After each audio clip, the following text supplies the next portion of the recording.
अस्सलामुअलैकुम, welcome back to लजीज़ recipes. आज हम बनाने वाले हैं प्याज और खीरे का रायता। इसे तो चलो बनाना शुरू करते हैं।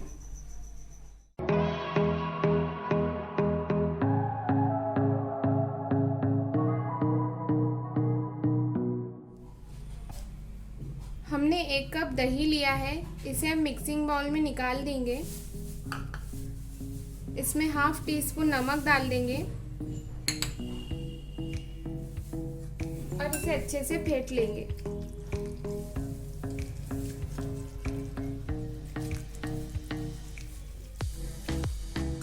अब हम इसके अंदर हाफ कप खीरा डालेंगे।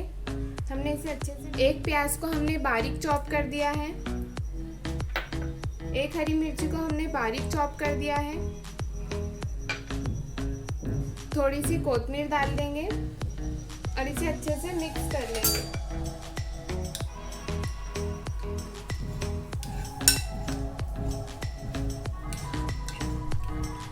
अब हम रायते को तड़का दे देंगे।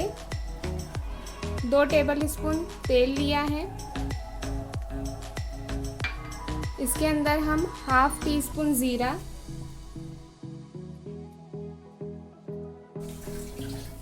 हाफ टी स्पून राई, 8 से 10 कड़ी पत्ते।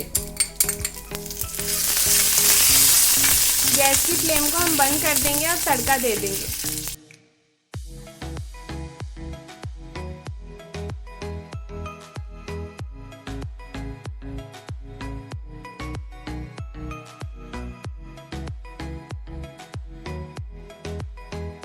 रायता बनकर रेडी है। अगर आपको हमारी ये रेसिपी पसंद आई होंगी तो इसे लाइक और शेयर ज़रूर कीजिए। हमारे चैनल को सब्सक्राइब कीजिए। Thank you for watching.